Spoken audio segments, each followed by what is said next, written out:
Good morning, Taylor. Morning, Rich. How you doing? I'm doing better than I deserve, sir. While we're waiting for folks to jump on, my name is Rich Brown, the co-host, co-founder of the American Warrior Society and the American Warrior Show, America's leading self-defense podcast. And today I'm joined by Taylor. Here in just a moment, I will read his impressive bio. I know we're coming on a bit early, a few minutes early. So hopefully people will get the notification that we are live. Before we go live, I want to remind everybody, check out our amazing sponsors. In today's links, you can find links to the American Warrior Show, which will have all of our amazing sponsors like Appalachian Standard, Mountain Man Medical, Cool Fire Trainer. Why dry fire when you can cool fire? Check them out. Precision Holsters, and many, many more of our amazing sponsors that make this show possible. We got two folks joining us already. Please like and hit that share button. We're just getting started. This is round two with Taylor of Defenders and Disciples. He's got an amazing YouTube channel. I've got some links in there in today's show notes. Please check out what Taylor is doing, whether that's teaching and training or lecturing about some of the things we're going to talk about today. We need that, really. We need some thought leaders in our community. Jeff is on this morning, my brother Jeff. He said, I hope everyone's well. Taylor, let me go ahead and read your bio. It's a very slim but impactful bio. You're not one of these people that is very verbose. It's to the point. Taylor was an infantry marine and assigned to security forces where he was a member of the Close Quarters Battle Recapture Tactics Team, RTT. After the Marines, Taylor went to school and got his Bachelor of Science in Mechanical Engineering. Then he did what all engineers do. He became a police officer. Taylor's now the founder of Defenders and Disciples. Please check him out. I got links in today's show notes for you. Don is on. Thank you to the four folks watching us live. Sorry we're a little early, guys, but I have a prior engagement. I need to get on the road, and Taylor was kind enough to be on this morning. So I'm going to jump right into it, man. Last time, if you could kind of round out your bio, is there anything more to Taylor than what we just briefly described? I'm also a husband and a father. So that obviously is a big part of my big part of my life. So yeah, the whole engineering to police thing, everyone kind of gives me a funny look when I say that, but when I got out of the Marines, I had the GI Bill, so I went ahead and used that and decided what easier degree to get than engineering. So I went ahead and pursued my engineering degree, and getting out of the military, because I went straight from the military, basically straight from the military to college, and I missed it. I missed that martial community, and I missed that type of brotherhood type community. So while I was in school, I decided towards my senior year, I was going back and forth between going back in the military or something else. And I had a buddy who works for my local police department, and I did a ride along with him, and I absolutely loved it. And so I was hooked at that point, and I went ahead and started my application with the department that I work with now, and I worked there. So yeah, I did that for that was back in 2018. Did it for a year, and then I decided, well, I have this degree in engineering. Maybe I should at least try something in engineering related and see if this is something I could do too, or not do too, but do since I've already done been a cop for a year. So I did it. I worked as an aerospace wind tunnel test engineer, and did that for a year, and I just hated it. I mean, everything was great except for I was still missing that martial community and that type of thing that law enforcement and the military seemed to satisfy for me. So I decided to go back to the department I was working for before, and I'm still with them right now. Yeah, why didn't you stay in the Marine Corps if you enjoyed that military lifestyle? So my wife, she got pregnant. So we got married while I was in the Marines. She got pregnant the last year or two that I was in, and I just decided that it was time to get out. It was time to move on, and yeah, it's kind of how it unfolded. Yeah, I get that. So today's show. No, I just said I've gone back and forth on whether or not that was a right decision, but you never know in the time, and I think it was the right decision. So go ahead. Sorry. Oh no, I think you're right. I mean, if you're going to have a family, I don't think the military is necessarily compatible with that. I mean, a lot of people do. I know I did, but it wasn't easy on the family, you know. Sure. We have yesterday we were going back and forth with some of the things that we wanted to talk about Mhm. today, and some of them are going to be self-defense related. Some of them are like culturally related. And one of the Mhm. ones that I want to start with is, something that you have talked a lot about on your YouTube channel, and that is, truth and being honest. We live in an era of, I think you and I would agree with, disinformation, and that's different disinformation on both sides. Right. What is the Yeah. problem with that? The problem is, it seems that most people nowadays are tied to an ideological agenda as opposed to the pursuit of the truth. And like you're saying, it seems like it's on both sides. I know this will probably get this video flagged because I'm going to say some buzzwords here, but during the whole COVID thing, it seems like the left, generally speaking, the left was much more apt to label something like a COVID death or a COVID injury, while the right was willing to downplay it. And then we got the vaccine, and whatever your opinions are on the vaccine, we got the vaccine, and all of a sudden it was like flipped. The right seemed more likely to label something a vaccine related injury or death, and the left was more willing to downplay it. So it was like, I think it all ties to those ideological agendas as opposed to pursuit of the truth. And a lot of times it seems like it's somewhere in the middle. And it's becoming harder and harder on both sides, it seems, to discern that truth. And so I think that, at the end of the day, we just got to ask ourselves whether or not we are pursuing the truth. Because like when you're having an argument with someone and you can tell, like you can feel it whenever you're like trying to win the debate or when you're trying to search for Mm-hmm. truth. And I think Yeah. that the more we're trying to win the debate, the less we're trying to search for truth. I don't think people seem to have time for nuance anymore and Yeah. context, and that's part of the problem. It's a yes or no. You watch these panels, and whether it's a senator from the right or a senator from the left, they're grilling the crap out of somebody. It's a Mhm. simple yes or no, and the guy or gal who's trying to answer, like, well, it's not. It's you're Yeah. going to have to allow for a little bit of nuance here. I know you want the 8-second soundbite because that's what the Mhm. news is going to play, but you're going to have to let me extrapolate. And from that, hopefully, we'll all learn something. I agree. And I think it also is more so than that, but it's also this Disney view of the world that there's good guys and bad guys, and not Hmm. having nuance for, hey, you have the potential to be a good guy or a bad guy. And don't think that you can't be a bad guy or that you might be on the side of the bad. It's like that. It wasn't SNL, but it was I think it was like the British version. I don't know if you've seen the clip where he said, "Do you think we're the baddies?" And they're like, it's like two like German Hmm. soldiers or two Nazi soldiers in a trench. But I think it's people having a willingness to accept the fact that they can do bad things, and not it's not a simplified I view of the did. world. Yeah, I wrote a paper for a leadership essay contest when I was an officer in the Marine Corps, and the editor of the Marine Corps Gazette said, "Look, man, this isn't really what we're looking for the leadership essay. However, I really want to publish this. I think it's good." And it was ethical decision making. And Mm, it's still being used at the University of Florida and the University of Michigan to teach wow. NROTC officer candidates ethical decision making. And at the end of that article, I say all this to say, I use that quote from Solzhenitsyn where he says, "If only somewhere there were evil people doing evil deeds, and it was only necessary for good men to go and kill them. We can get rid of it. Hmm. The evil lies in the heart of every man, good Yeah. and evil." And that's the problem.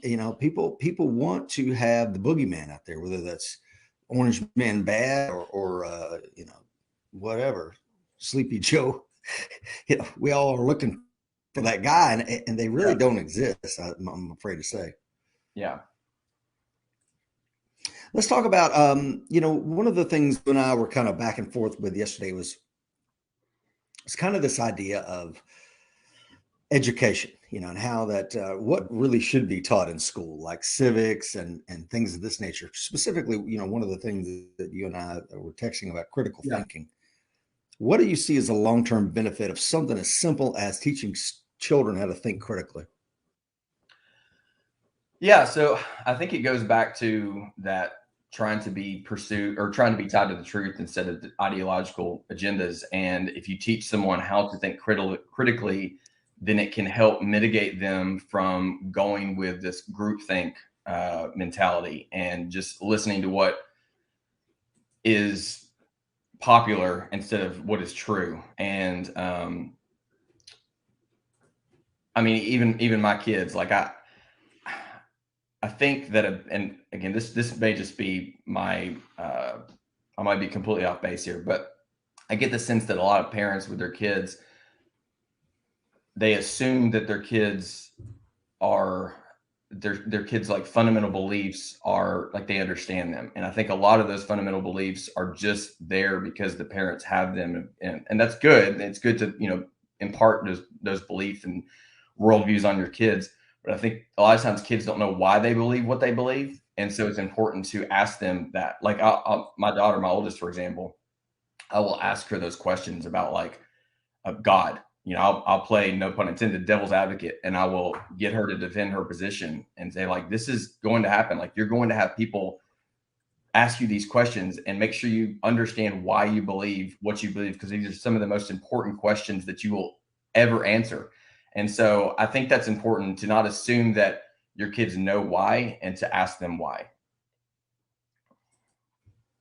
I think you're right. One of the things that with teaching someone critical thinking, you can avoid these cognitive bias traps that we all can fall Mhm. victim to. And I'm always shocked and astounded when I talk to an adult about some of these, and they just they dismissively say, "Well, I would never fall for that." Mhm. Well, yeah, you do fall for all of it. It's why marketing companies make a lot of money, because they know you fall victim for it, and they create these bias traps that we can fall into, whether it's getting you to purchase something you wouldn't have otherwise purchased, etc. Yeah. So, I like the fact that yes, I think as parents we need to give our kids the values and beliefs that maybe like me and my wife, for example. Yeah. However, I think everybody has to be able to intellectually defend their position. Mhm. And if you can't, then you're going to be easily hoodwinked. Well, I know the problem I think is with the critical thinking is this people, the confirmation bias. It's like Hmm.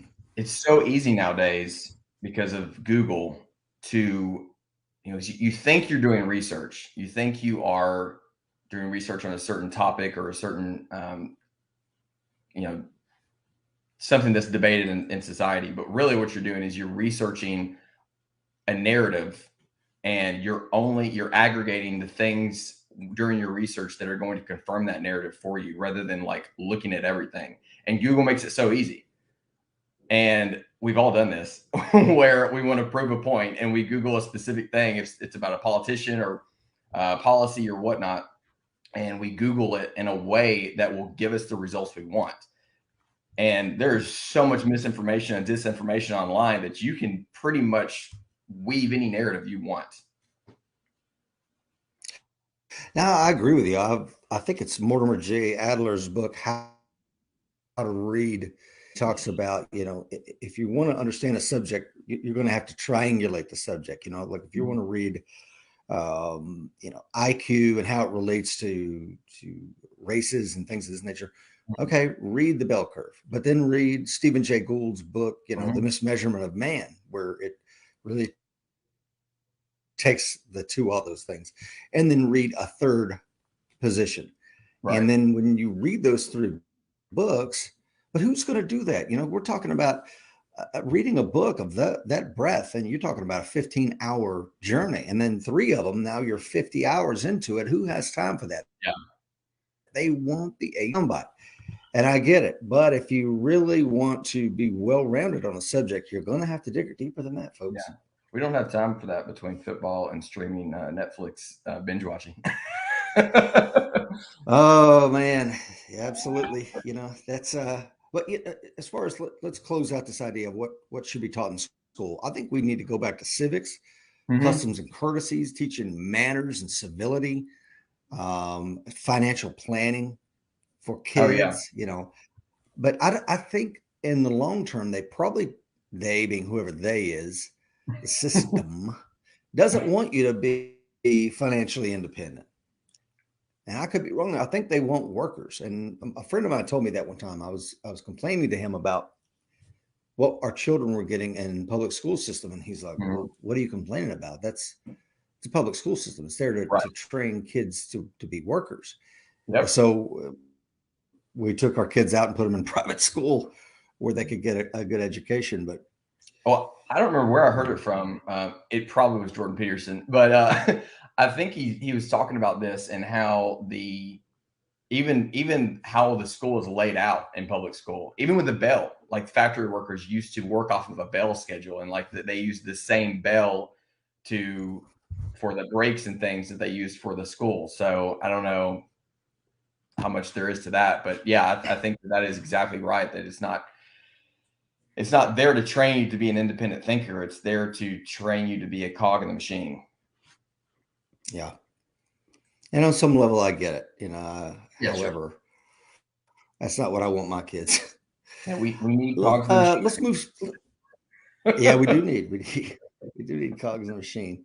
Um, let's talk about gun rights and responsibilities, and this is something that you've talked about a lot on your YouTube channel. Please check out the links in today's show notes. Tell me about what you're seeing and why you're seeing it.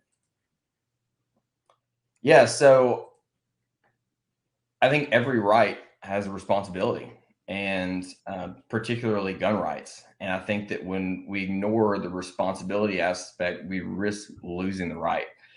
And I think more and more we're seeing people that are ignoring that responsibility. What I mean by responsibility, because what is responsible gun ownership, right? Because obviously, like handling the gun safe, okay, that is an obvious example of responsible gun ownership.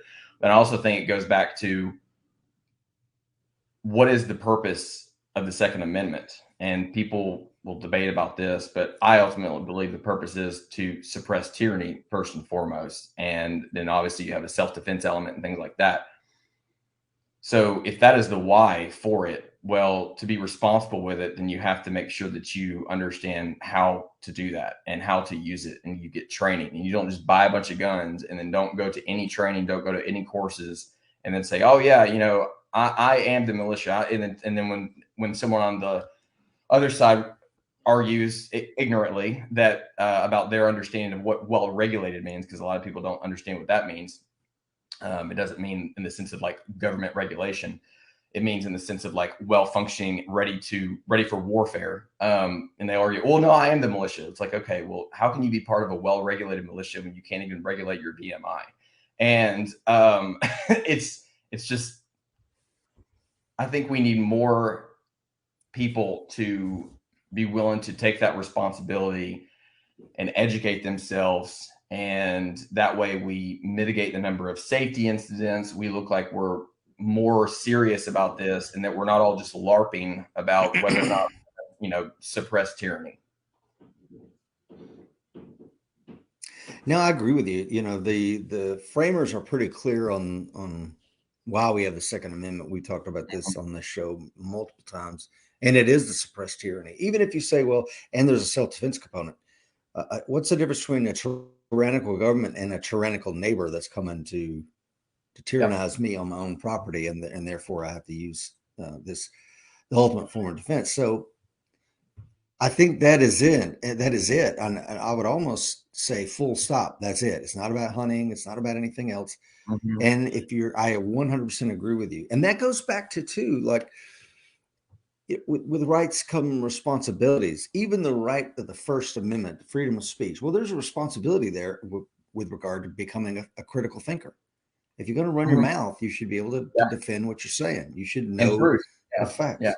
Yeah, and not be so dogmatic that you are to interact with others. Mm-hmm. For years I have been a subscriber to the New Yorker magazine. Very left leaning thing. I want to know the other side's position. I'm not Mm-hmm. fearful of it at all. Yeah. And I think that so many things, like I want to get in my silo and log on to imright.com and learn what Rich Brown is going to think today. I'm Yeah. not interested in that. And it's interesting because even you just saying that, there are people that hear that and it turns them off and makes them think like, oh, well, why would you even consider that? And everyone wants it's very popular to blame the left for being like a counter or cancel culture, but we are just the same on the right. We are just as quick to cancel one I another, don't know. especially the gun community. The gun community, if you are not lockstep with whatever someone believes on gun rights or whatever within the gun community, you will be shunned repeatedly, even after you apologize or clarify what it was you meant. We have some friends that we were just recently in Rhode Island, and these are amazing, warm, loving people. They just happen to be far on the left edge of the spectrum, right? And we were talking over dinner. I wasn't going to bring anything up because I was enjoying their hospitality in their home. And then this idea that all cops are evil and bad. Mm-hmm. And I'm like, I tried to refute it for a little bit. And then I'm like, okay, I'm going to get off the train right here. And if we're going to have this conversation, let's have it. And then I'm Mm-hmm. throwing facts and figures. And by the end of it, just by being loving and approachable and understanding the position better than they did, having never been in law enforcement, right? And not being gun people, I was able to hopefully to slide that bar just a little bit closer to the center. Am I ever going to win it? But probably not. However, Mm-hmm. I want to have that. And Doug says it right here. He says tribalism and virtue signaling are big, big problems. Absolutely. And he's absolutely right. Absolutely. Let's see what Benjamin says here, Taylor. He says, good morning from North Carolina, new guy. Agree 100% on Second Amendment. Think it is also tied to God-given common law right to defend yourself as well. Yeah, we talked about that. Mm-hmm. What is Doug saying here? He says you'll be shunned unless you drink all the Kool-Aid. Yep. And that's part of the problem too, is most people aren't 100% lockstep with everything Mm-hmm. on the right, and most people are not lockstep 100% with everything on the left. And we have to allow people that wiggle room, that Yeah. and not paint them all with that brush. Would you agree? Absolutely. Yeah. I mean, why would you want to be surrounded by people that only agree with everything you have that you believe? Because if all of you, like, let's imagine you're doing land navigation, for example, and you have and you guys think that, you're navigating or whatever. If all of you think that there is no cliff, but there is a cliff coming up, you're going to walk off the cliff. You want someone there to be like, hey, there's a cliff coming up. We don't need to walk off this cliff. And, that's obviously a metaphor for like the truth and reality is you want people to be able to warn you before you walk off those metaphorical cliffs or into those metaphorical swamps. Whenever I'm debating people, I like to ask, and I hate to use the word debate because once again, it sounds like you're just trying to win, but ultimately, colloquial, that is what it is. I like to ask them, and I have to ask myself this question first. So if any of you use these two questions, you have to ask yourself this question first. The first one is, could you be wrong?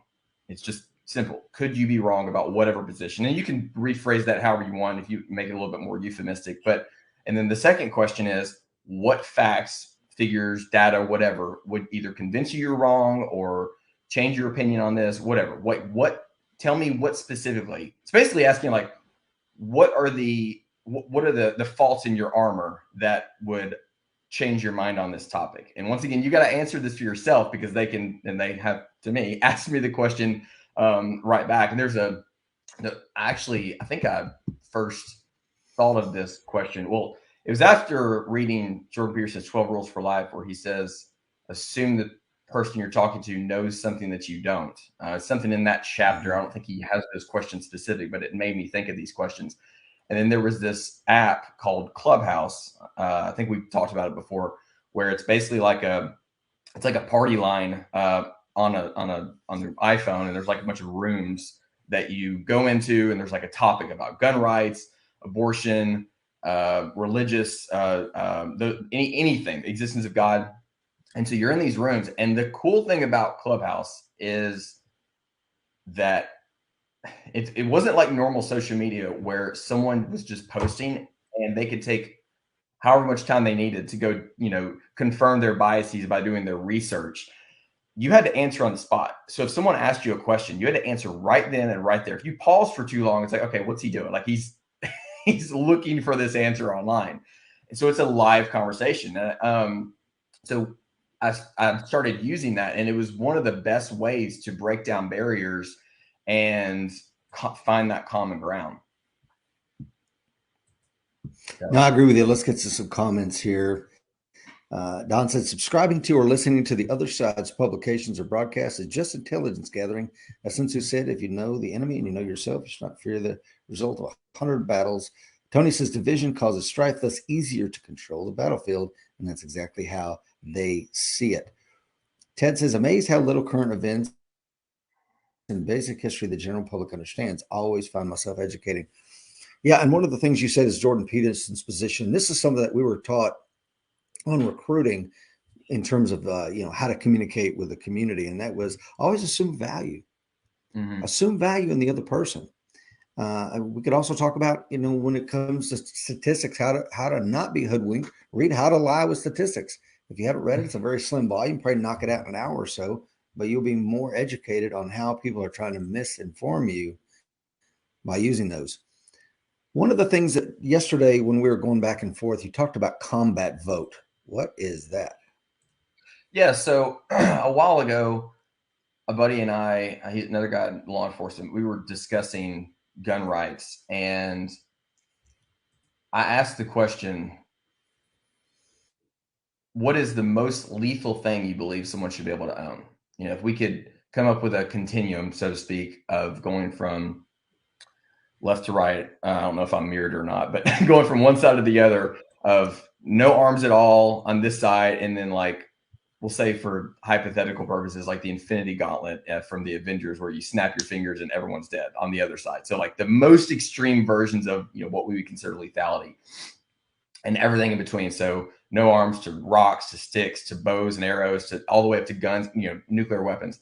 Like where would you draw that line? And I think that is another problem in the gun debate now is we haven't had enough discussion on that, where to draw the line. And already I know people, as I'm saying this, they're not liking like how I'm saying this. And they're like, oh, we don't draw any line, no line whatsoever. No line. You can have whatever you want, no matter if it's the Infinity Gauntlet, thermonuclear weapons, Tomahawk missiles, anything. And so I was really trying to answer this question because I didn't believe that, someone could own someone should be able to own absolutely anything. Like I said, like the Infinity Gauntlet. So it's like, okay, do you back it up one step? You back it up two steps? How many steps do we need to back it up? And this, again, my like engineering brain, I guess, processing this question. And so the conclusion I came to was that just in a civil, when everything's functioning civilly, we have a vote. We have a civil vote. So when I go to the ballot box and I vote, it counts as one. And it's supposed to count as one. And so that's how, obviously democracy works. And I know we're not a pure democracy, but that's how democracy in terms of voting works. And I thought, okay, well, how can we relate that to like combat and fighting, and how can that proportionality of vote relate to that? And so then I started thinking about the idea of like a combat vote. Like how much representation should you have in a martial type setting? Because if you have access to the nukes, well, then you can override everyone else's decision on your side and like, oh, we're just going to nuke them all. And it's like, okay, well, maybe we didn't want to nuke them all because maybe there are some in there that we don't want to kill. Let's give you a proportional amount of lethality. And so I thought, okay, what is that? And I think that's already been represented, maybe not perfectly in the sense of this theory, but with the military, with what an individual infantryman is issued: automatic rifle, handgun, body armor, night vision, all the, I consider those things to be arms as well, like night vision and body armor. And so whatever they're issued on an individual level. And then you have like unit issue, which are like, what a squad might be issued or a fire team, and then like what a platoon might be issued, and a battalion, company, all the on up. So that was kind of on an individual level, what you should be able to own, I believe, was whatever the infantry is issued. And that way it checks that power as well. So if keeping tyranny in check is the pinnacle intent for the Second Amendment, well, then if we obviously, if a citizenry goes to war with the members of the military, it's going to be they're going to have a balance of power there, with the exception, obviously we can get into tanks and Tomahawk missiles and all that stuff, which you could have a discussion about forming some sort of a trust with other people and developing where you have multiple people in charge of a list of arms that are more lethal. And then some people might say on the other side, well, we already have that with the National Guard. Well, the National Guard is not satisfying the purpose of the Second Amendment, because those troops cannot take those guns home at night. They are not their guns. Those are guns still owned by the government. And they can be federalized at the stroke of a pen. Right. So Don says, what about the privately owned artillery pieces that were used in the Revolutionary War? And I have a friend that owns mortars and Maxim guns and all this stuff. So there are ways that you can get that stuff. And like you said, you're open to some idea of a trust being put in place and things of this nature. And Doug says something that's pretty cool. He says the argument against a democracy is a 5-minute conversation with a voter. Yeah, go grab a random voter out of the line and start, ask them like, where was the Korean War fought? Vietnam, Tallahassee. I have no idea. It's and I've seen it. So I agree with you. And you and I talked about this, I don't know, a year or two ago, Taylor, and you easily won me to your side, because as someone who would call myself somewhat of a Second Amendment absolutist, some sort of reasonable limit, because I don't want some of these Looney Tunes out there with nuclear weapons and things of this nature. So what is a reasonable, responsible upper limit? And I think a loadout of a typical rifleman is a pretty good metric. And until I've heard otherwise, I'm gonna go with that. One of the conversations you and I were having recently was a conversation regarding a complacent mindset in law enforcement. And take that wherever you want, Taylor. Yeah. So you probably remember from the Marines, they used to have this, and it was posted like everywhere. It said complacency kills. It was just a simple phrase, complacency kills. Mm-hmm. And most people understood, at least on the surface level, what it meant, because they'd heard, enough about what it meant. And there was obviously the consequences are probably more real in the military and in that context than they are in law enforcement. So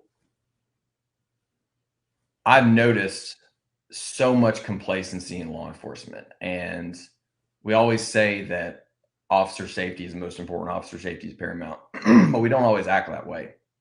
And something I like to say is the most dangerous part in law enforcement is often that it's really not that dangerous. And what I mean by that is statistically. So 99.9999999% of the time, probably higher than that, the alarm call that you go to because the alarm's going off at the Chick-fil-A at 6:30 in the morning when they're probably opening, it's probably because some new employee did not turn off the alarm the correct way. And so there's an alarm going off. And that gets us in the mentality of it's probably nothing. And I try to get people to change that to it might be something. And the frustrating thing about that, obviously, is you have to have a lot of resilience to have that mindset in law enforcement, because it usually is nothing. We can do our job most of the time without body armor and without a gun, just wearing the uniform. Maybe not even wearing the uniform. And that's one of the challenging parts, is being resilient and keeping that vigilance high, without obviously having some sort of like mental health problems where, you stay in condition yellow or I'm sorry, you can say like condition, yellow or orange or something like that. You don't want to do that, but you still want to not let the complacency set in. And then another thing I say is bad tactics will only work when there's no bad guy. And so when you're going to that house that maybe has an open door and maybe the wind blew it open, maybe it actually was burglarized. You go inside and you're clearing it out as one man, which you cannot do one man clearing, but you're searching the house as a one man or two man, and you're using bad tactics. Well, chances are there's no one in there, and those tactics are going to work, and they're going to reaffirm for you that you know what you're doing, even though you don't. And oftentimes tactics are you only find out you're doing the wrong thing if something really bad happens, like you get shot or you get in a really bad fight or something like that. But even in those situations, I mean, in shooting, they do like a very long debriefing and determine what was done correctly and incorrectly. But even in fights, sometimes like we'll go to these calls, we'll do something really high stress, or that maybe not even really high stress for us, but it's like it's a something that's very dangerous. We'll finish it and then we'll move on to the next call. No debriefing, no after action, maybe unless you're on SWAT or something. And part of that is just the nature of the job. You have a bunch of calls pending and you just need to move on to the next call, and you can't dwell on that previous call. But sometimes there's a lot that can be learned, and you can improve yourself and your other officers. And then another problem I see with the complacency element is, even if you're going to that house to clear it out and you know that there is no one there, treating it like there's someone there will keep you safe if there's someone there, and then it provides you a good training repetition if no one's there. So yeah, there's spot on.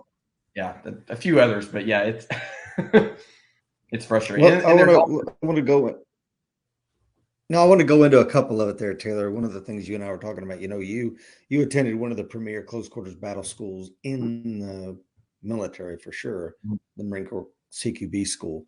And you and I talked about, is there any such, did they teach you any solo CQB? No. So, but in law enforcement context, we do it all the time, or we think we're doing it all the time, and that's just, we're not. We just get lucky that nobody's shooting at us, or we'd find out just how bad it is. And that's something my friend James, he's an FBI agent, I won't say whose name is, we've done some training with him, and he says, tactics are like religion, man. You only find out who's right when you're dead. And and another guy we've had on here who was with Phoenix SWAT for like 8 or 9 years, and they have a full-time SWAT team, and they're working every day. They're doing the Lord's work. And he said 99% of the calls we go on, we could walk in, with unarmed and still win, because the person isn't determined. But then you find out how good your tactics are when you get that determined adversary. They're going to bring the fight. And I think we need to act every single time. I know it's hard. I know it's hard to do it every single time, but complacency does kill, man. There's no question about that. Alan says, too many law enforcement officers let their guard down and should never treat any call as routine.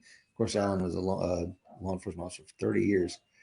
Doug says, in God we trust, all others we monitor. Let's see. Ted says, Alan Kelly, yes, tried. Huh? I was going to say, I think that's what the NSA says. Yeah. Alan Kelly says, yes, tried in briefings to have plant repair persons and operators know there is no routine tasks. Our goal, air reduction, not bullets flying. There's a really good book I've mentioned a couple times on here before, Analyzing Human Performance Problems. It's written by 2 PhDs who made a very successful living traveling around the world, solving problems that these employers could not solve. And they have a Venn diagram in the back and how to diagnose it and everything. It's a fantastic book. Highly encourage that. Tony, say that again. What was it called? Analyzing Human Performance Problems. And I'll try to find a link and put it up in today's show notes. Tony says, what is Taylor's thoughts on the Aaron Deal trial? Do you want to answer that or skip that one? On the what? Aaron Deal. I have no idea. I don't Okay. have an opinion on it. Sorry. Fantastic. I guess this can, we can talk about complacency and then we can go right into tactics versus dogma, man. Oh gosh, yeah. Those are, I think, tied very closely together. Yeah, there's also, not only in law enforcement, I feel like there's a lot of dogma in the civilian world too, for anywhere from these fake martial arts that are just going to get someone killed, to people promulgating things about like how to use your gun or how to do certain self-defense things that are going to get you killed. And one of the martial arts ones that comes to mind is the Detroit Urban Survival Training, which at first I thought it was a parody. At first I thought it's not. This guy trolling. I know, yeah. And unfortunately, it's not.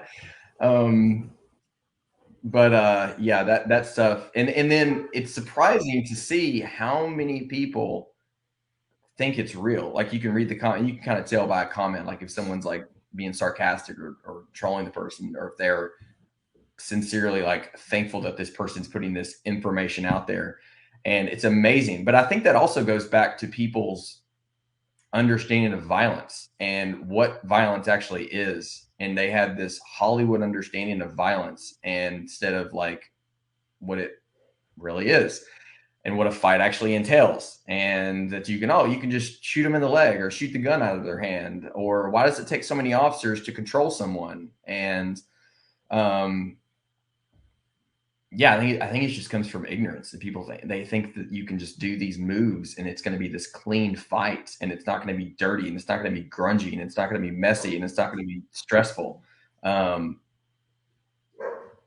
But yeah, that's and then also some other dogma out there, like the idea that the 5.56 was designed to wound and not kill is utterly absurd. I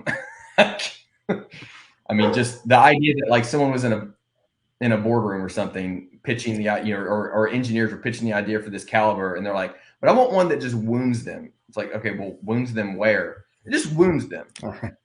Like we're playing a video game, and it's like the person has a certain like health bar, and you can create a caliber that's going to precisely bring them down to like 25% health, but not below 0% health.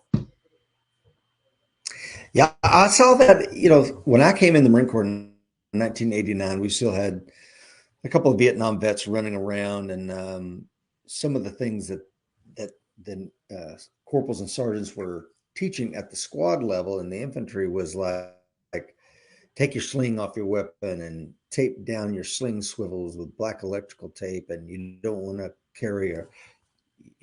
have your rifle slung. And I just remember thinking like, this is bananas, man.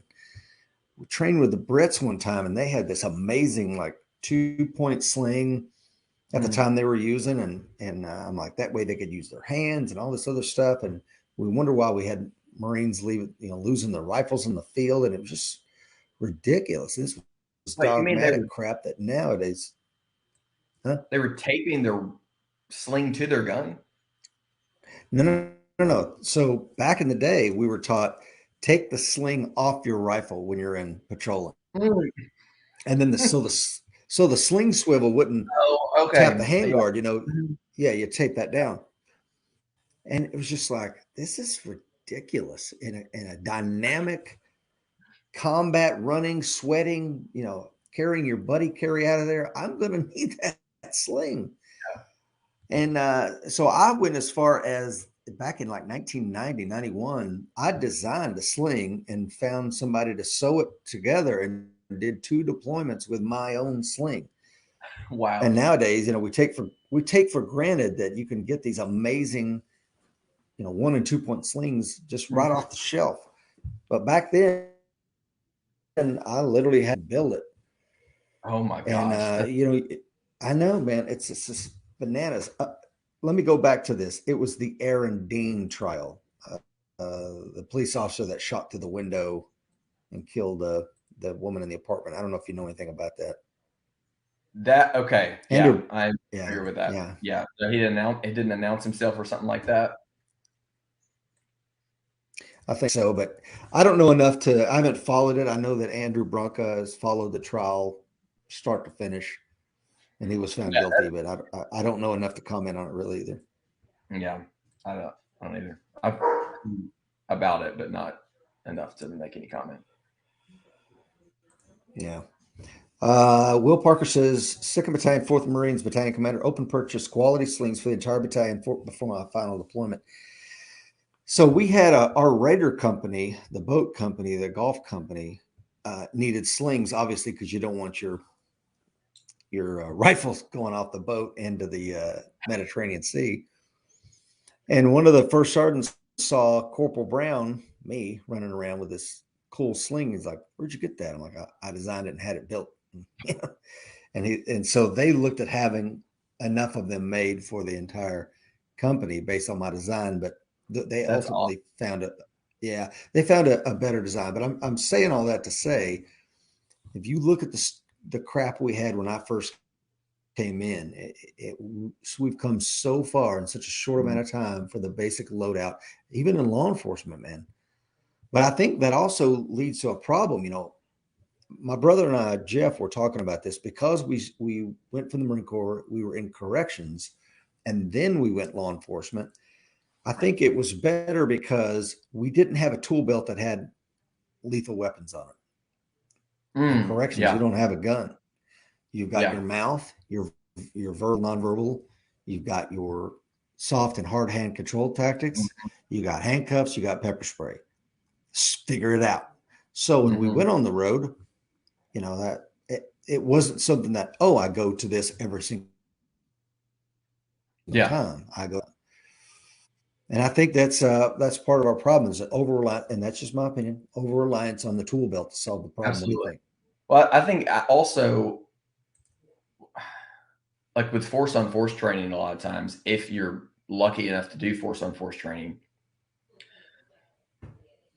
it's usually bad force on force training because they're limited on schedule, they're limited on people, and they got to get the most amount of reps in as possible.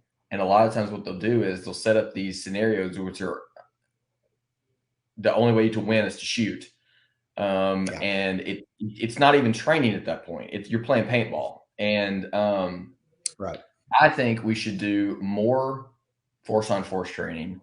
It should be holistic in nature, which I mean, like you have your weapon on you, you have inert OC spray to use, you have an inert, padded baton. So where you have to do what you do on the street, which is to process through the continuum of force up and down, and your voice, process up and down that continuum of force. And it's not just because that's not what happens when you go, or even in self-defense situations with civilians. If you're going to a self-defense course and they're using force on force training and they don't allow you the opportunity to use things other than your gun, then they're not helping you out. They're not teaching you true self-defense and they're not doing you any favors. So I think it's important to have those within the whatever type of force on force training you have.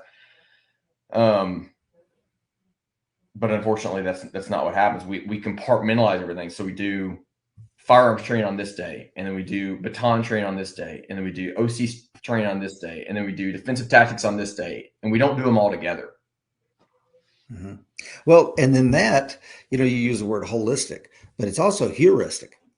I need to be able to Mm-hmm. discover this for myself, Yep. and be an autodidactic learner. I need to have if you do this, you're going to learn that. And I have the aha moment, and then the synapses connect, and I learn. But somebody Yep. was telling me, I don't know if it was you, Taylor, but they're like, man, at our department, we're going to play the scenario till you shoot the guy. What I mean by that is, instead of when the aspeton comes out, we gain a bit of compliance from the suspect in the role playing Mm-hmm. scenario, or I pepper spray them and then they go to the ground, whatever. It says Yeah. no, they never de-escalate down. Or if I say the right things that I've been trained to say and position myself the right way to give myself a tactical advantage, the person should perhaps de-escalate. And no, Right. we're going to escalate to shooting every single time. And I'm like, man, that's not training. Well, it maybe it is training. It's just training to shoot somebody. I don't know. Gosh. Yeah, that is. I think that is what that's training. It's crazy, man. So tell me about what are your thoughts, Taylor, on the current state of the I know I've asked you this last time when you were on about a year ago. What's the current state of the world, man? What's the current state of this country?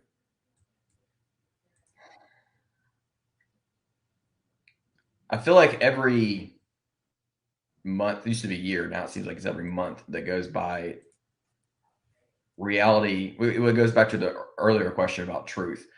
Truth is being harder and harder to find, and reality is becoming more and more deconstructed. And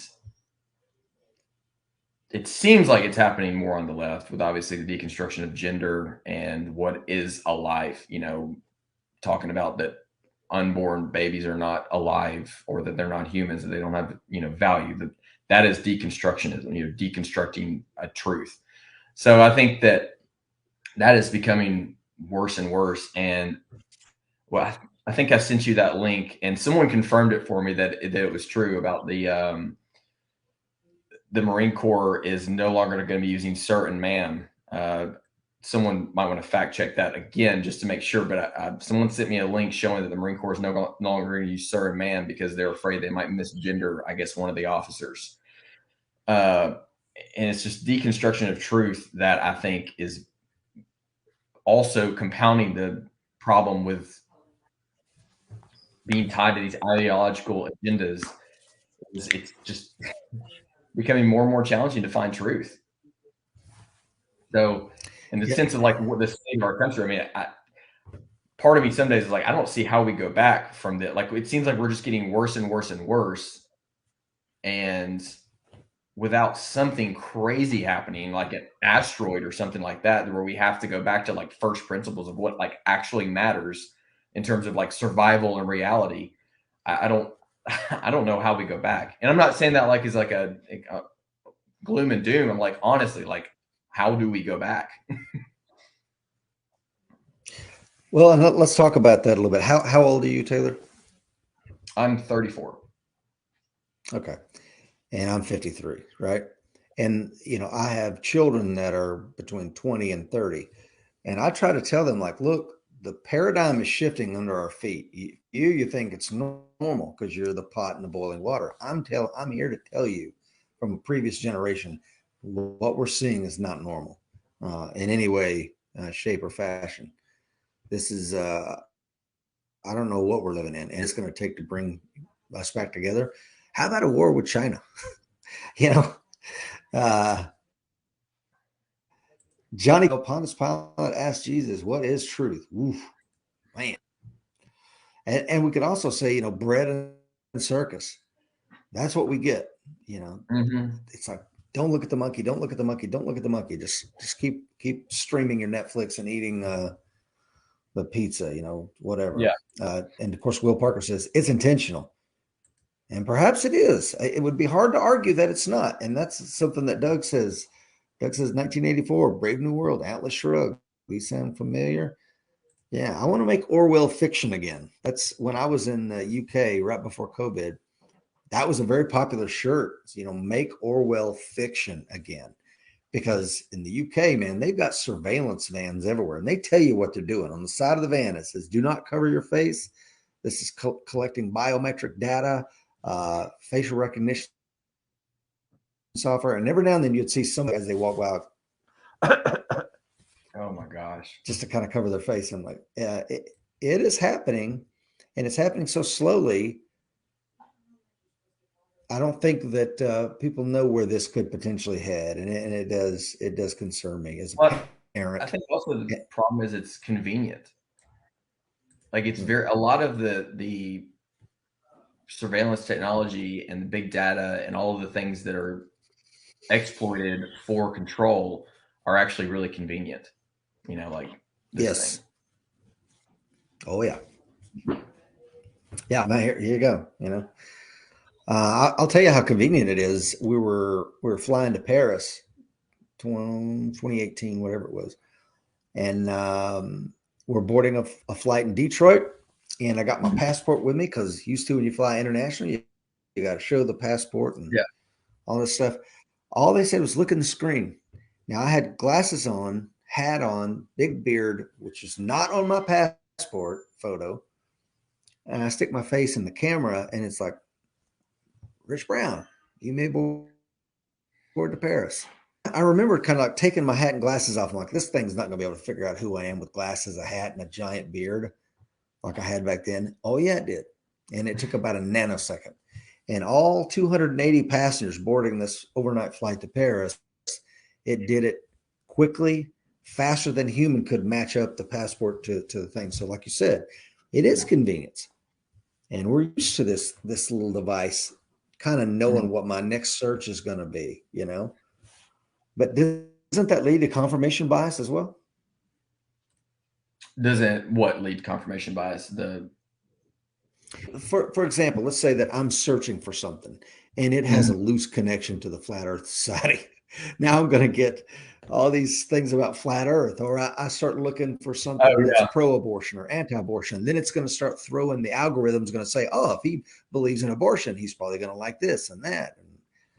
Oh yeah, absolutely. And I think more than that, it knows what like motivates us. So we're a lot more, you will fight a lot harder to not lose $5 than you will to win $5. And like a loss hurts more than a win. And so it knows that, like, that's why bad news sells. And that's why right. And that's why I tell so many people to like it's good to be informed about what's going on, as long as you actually are being informed and you're not being deformed. Misinformed. Misinformed, yeah. So yeah, it's like the deformed. So it's like, I think that it's also get off of, it's also important to get You're an engineer, right? Can I see your deformation? Yeah. See, I'm thinking of like mechanics. So it's good to get off of that news and take, like, literally fast from it, and don't consume any news for try that. Like, I encourage people to not consume any news for a month and see how you feel.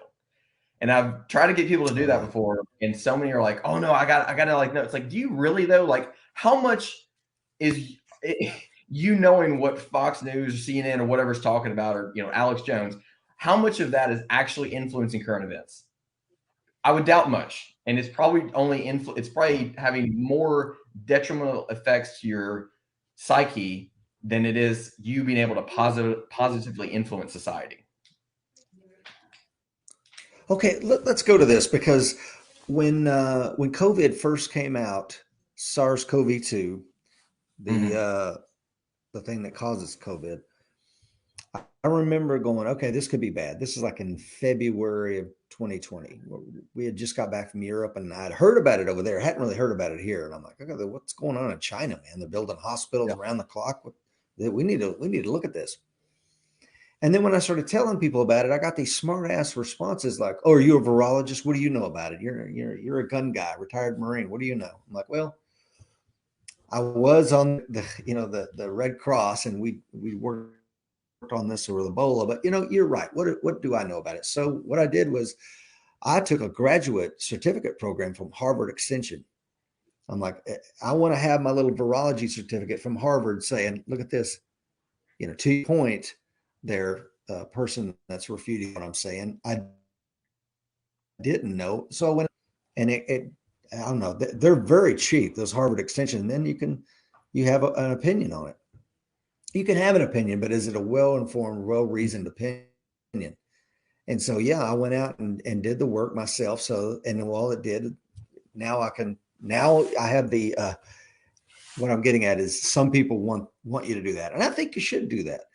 And it's no different than someone on the left that's going to talk about guns, and they have zero clue what they're talking about. This is a ghost gun. It's got a 30-round clip and fires, 1,000 rounds in a nanosecond. It's like, bro, educate yourself on it before you start running your mouth. That's all I want to say. I like to say, like, don't undermine your good opinions about things what you're talking about with talking about something that you don't know what you're talking about. You start doing that. Tony says, yeah. Well, Tony says, is Harvard any different than mainstream media? And let's talk about that for a second. So we would hope science-based information from Harvard.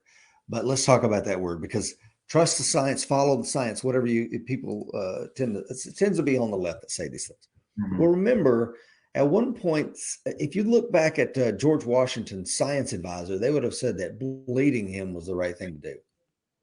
Mm-hmm. They would have said that leeches, the idea of, this is an interesting one. In the late 1700s, again, at the time of the founding of this country, there was an idea that inside of sperm were little bitty tiny men and women. They were just tiny little people that hadn't been fully formed yet. They didn't have the microscope. They didn't know what they didn't know. But that was the height of science. So I say that because science is a work in progress. And the only way that science goes forward is if people question science. I say, well, let me run that experiment in the Netherlands and see if it holds true like it holds true in Georgia. Let me try it this way. So I think we need to be constantly pushing back. And it's a good thing to have these discussions where we challenge each other. But I think a lot of times people get egos involved and they get pissed off and things of this nature. Anyway. Doug says my dad went to Harvard. I got opinions. LOL. Okay, let's round this conversation out this morning, Taylor. I've had a blast, man. But like I said, unfortunately, I do have to get on the road. Let me ask you this. What do people not ask you that you wish they would?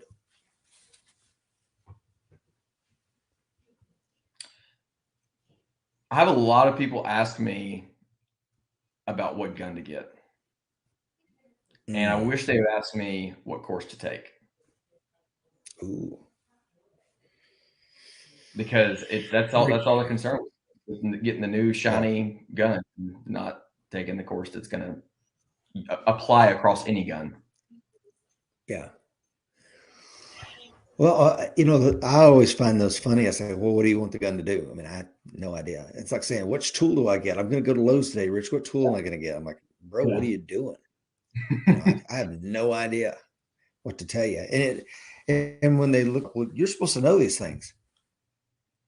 I certainly can help you, but I got to know what you want that thing to do. Mm-hmm. And I think people don't necessarily understand that. It's the same thing with ammunition, and we can go down that road. Well, what ammunition? Okay, I've got the gun thing solved. I'm going to use it for concealed carry, blah, blah, blah, blah, blah. Okay, great. What ammunition? Well, again, what is the most likely scenario? Where do you live? Do you live in a place where it's cold all the time and you're going to have to be shooting through multiple layers of clothing? Or do you live somewhere where people wear shorts and flip-flops? I mean, are you going to be shooting in and around vehicles where you might want a little bit more penetration than a round that just dumps all of its energy as soon as it hits something? I mean, but people don't want that. It goes back to what we said at the very beginning, right, Taylor? They want that 8-second soundbite. Give me the thing quick and I'm gone. They want the zombie rounds. Ooh, yeah. Oh, do they make those? If so, I'm going to go get some. I think they do. I think they actually market some like bullets that are called like zombie rounds or something. And it was like it was trending. So yeah.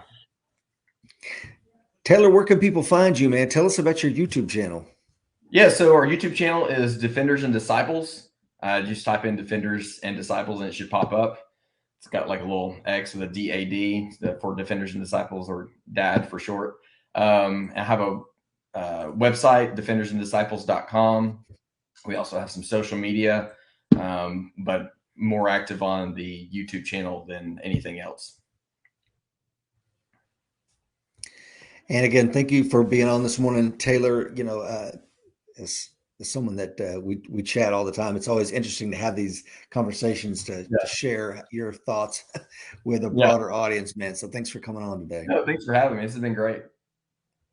And if you're not a member of the American Warrior Society, thank you for watching the American Warrior Show this morning. But check out the links in today's show notes. Finding out if becoming a member of our self-defense community is the right thing for you and your family. And until next time, remember, folks, the fight is coming. Ready.